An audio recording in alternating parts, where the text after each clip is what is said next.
जोरदार टाळ्याने स्वागत करूया डॉक्टर शिरीष पटवर्धन.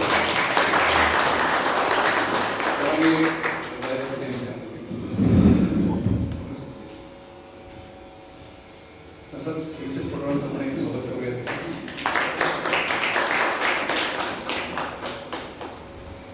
डॉक्टरांचं जे काम आहे ते नुसतं स्त्रीरोग तज्ञ म्हणून नाही आहे, एक डॉक्टर म्हणून नाही आहे, पण मेडिसिन्स घेणारी मंडळी बरीच आहेत. काही दुखलं की लगेच त्याच्यात 2 गोळ्या घ्या, डॉक्टरकडे जा, एक्सरे करा, काय त्याच्यावर ट्रीटमेंट करा.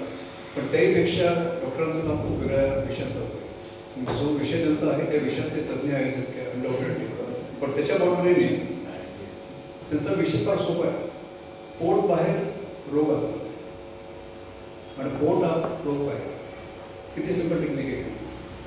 आणि हा विषय त्यांनी अनेक वेळा मांडला आहे. त्यांचे अनेक वर्कशॉप्स असतात इथं पुण्यामध्ये, पुण्याच्या बाहेर, परदेशामध्ये, भारतामध्ये सर्वत्र त्यांचे सेशन सर्व असतात. त्याच्या बरोबरीने त्यांची ॲब्डॉमिनल गिल्ट रिडक्शन, आता मला ते शब्द मला काय हे होतं, गिल्ट रिडक्शन वर्कशॉप हे त्यांची सतत चालू असतात. आणि इथं अनेक गोष्टी वाचण्यासारख्या आहेत आपल्याकडे. ही त्यांची पुस्तकं आपण जी मागे घेतली आहे स्टुडिओमध्ये आपल्या आहेत पुस्तकं, त्या पुस्तकात शेवटच्या वेळेस सर्व त्यांचा उल्लेख त्यांनी केलेला आहे. आपण त्यांच्याकडे खरं म्हणजे आता आपण त्यांना ऐकूया की पोट बाहेर आहे आणि लोक आतमध्ये, तर डॉक्टर साहेब हे पुढे करायचं.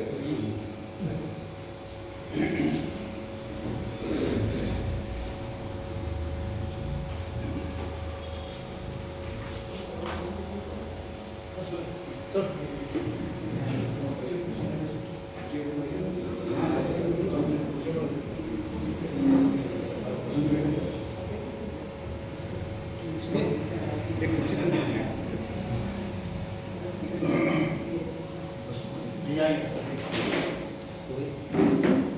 ओम नमः शिवाय.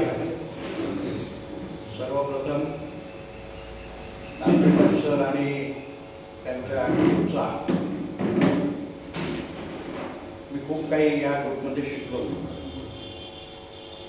आणि मला सांगायला आनंद होतोय की थोडासा जो उत्साह कमी व्हायला लागला होता परत वाढला. आणि हा बॅनर वगैरे मी आता नवीन केला. आतापर्यंत म्हटलं आता झाला, आता काही आपल्याला नवीन काही करायची गरज नाही. पॅम्पलेट्स नवीन केली, सगळंच नव्या उत्साहाने या ग्रुपमुळे सुरू झाले. कुठल्याही चांगल्या कार्यक्रमाची सुरुवात आपण प्रार्थनेने करतो. तर गुरुर्ब्रह्मा गुरुर्विष्णू गुरुर्देव महेश्वरः गुरुर्साक्षात् परब्रह्म तस्मै श्री गुरवे नमः. अज्ञानतिमिरान्धस्य ज्ञानाञ्जनशलाकया चक्षुरुन्मीलितं येन तस्मै श्री गुरवे नमः. आज जे काही आपल्या समोर मी विचार मांडणार आहे त्याचे सर्व मूळ उगम हा आमच्या गुरूंमध्ये आहे. मला कोणीतरी आता विचारलं तुमचे गुरु कोण आहे, मला यांनी विचारलं. तर म्हटलं सगळेच माझे गुरु आहेत, पण प्रामुख्याने मी सैनिक स्कूलमध्ये शिकलो सातारला आणि तिथे आमचे घाडगे सर म्हणून. आणि आम्हाला कळायला खूप वेळ लागला की घाडगे सरांनी आम्हाला घडवलं. आम्हाला वाटत होतं आम्ही करतोय आम्ही करतोय आम्ही करतोय. मग लक्षात आलं की आपण काहीच केलं नाही, सरांच्या कृपेमुळे आपण करतो. कर्नल पुरी होते, बरेचसे आपले सैनिक स्कूलमधले शिक्षक. मग मी मेडिकलला गेलो तेव्हा सिंधुताई परांजपे त्यांच्या विचारांचा पगडा आणि त्यांचं वागणंच असं होतं की त्यातून आम्ही शिकत गेलो. त्यांनी कधीही आम्हाला कसं वागावं असं शिकवलं नाही, पण त्यांच्या कृतीतून हे आम्ही आत्मसात केलं. डॉक्टर लाला देवन अजूनही मी त्यांना भेटतो. ते आता 92 वर्षाचे आहेत. त्यांची तब्येत एकदम छान आहे. आवाज पहिल्यांदा 72 साली 75 साली जेव्हा ऐकला तसाच खणखणीत आहे. तर या सगळ्या गुरु वर्यांची कृपा. आणि आजचा योग खूप चांगला आहे. नवशा मारुती समोर आपण बसलेलो आहोत. मालपुरेची ओम नमः शिवाय. आणि आजपर्यंत मला देवा पुढे मागायची वेळ फार कमी वेळ आली. म्हणजे पहिल्यांदा मला आठवतं मी चाकणला माझी प्रॅक्टिस होती. तर चाकणला प्रॅक्टिस असताना आमची MD ची परीक्षा झाल्यावर मला वाटत होतं की आपली विकेट पडणार, आपण काही पास होणार नाही. तर डॉक्टर मुरुडकर म्हणून त्यांचं हॉस्पिटल होतं, त्यांच्या हॉस्पिटलमध्ये मी गेलो होतो.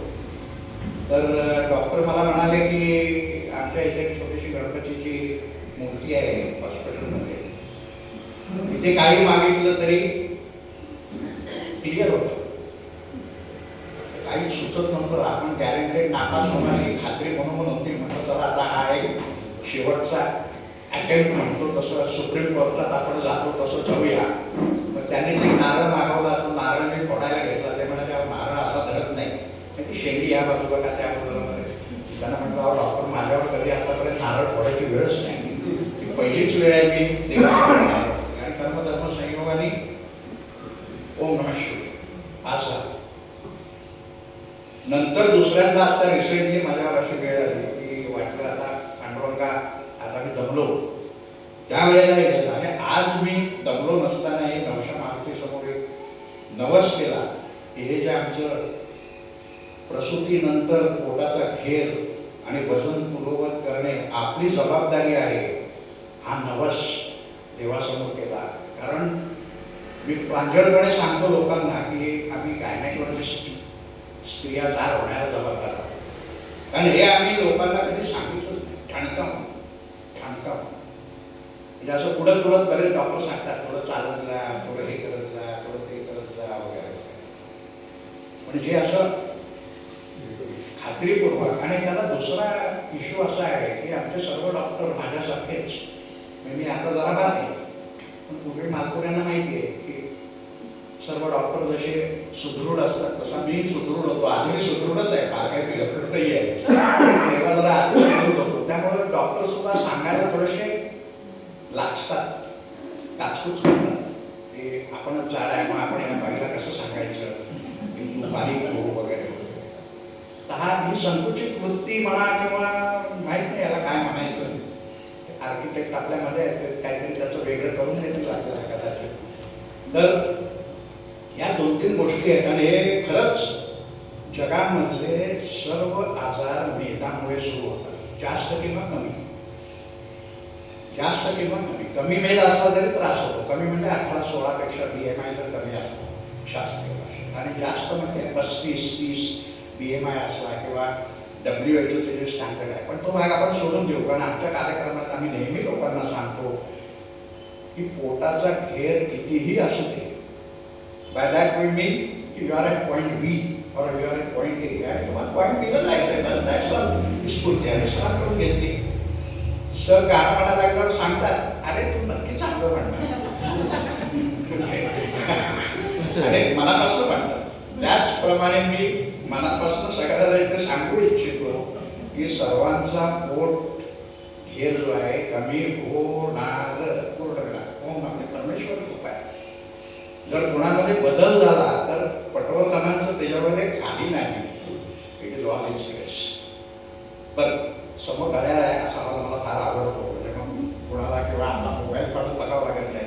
आपल्याला थांबायचे किती वाजता सांगा, त्याप्रमाणे मला वाटतं की आपण एक तास मिनिमम प्रमाणे वरती आपण विचार करतो. 7:30. तर 7:30ला ओम नमः शिवाय. मग कुणाचे काही 10 मिनिटं प्रश्न भेटणार असेल तर दॅट इज युअर चॉईस. पण माय सिस्टम इज स्पेस. आज ही जे शिस्त आहे हे मी पहिल्यापासून कुठल्याही कार्यक्रमात पाळतो. वेळ म्हणजे वेळ. आणि अगदी सोपं आहे. बोलायचं आपल्यालाच आहे, थांबायचंही आपल्यालाच आहे. कोणाचंही याच्यामध्ये आक्षेप नाही. उलट लोकांना बरं वाटतं की एक एवढं थांबणार. तर गाडं कसं माहीत असतं बा 7 मिनिटात थांबणार, ठीक आहे म्हणजे माणूस जरा चालतंय. तसं हे माहीत असतं की जरा बरं असतं. पण आजचा अजून एक योग खूप चांगला आहे की या हॉलचं नाव ट्युलिप आहे. आणि अनेक वर्षापूर्वी म्हणजे बरोबर 2000 साली आम्ही ॲम्स्टरडॅमला एक टूर घेऊन गेलो सायकलिंगची. मी नीलम आणि त्याच्यात आम्ही 20 जण होतो. आणि त्या ट्युलिप गार्डनमध्ये आम्ही खूप फोटो काढले. ते शेतं होती ट्युलिपची तेव्हा. तर आपल्या ग्रुपला जर किक बसली तर आपण ती टूर करतो. दुसरी तर बँक ऑफ इंडिया जवळ आहे, या आपके भविष्य का सितारा आहे वगैरे वगैरे असं. माझ्या त्या बँकेत खातं होतं. तशा 2-3 गोष्टी ह्या योगामुळे चांगल्या आहेत. आता पुढे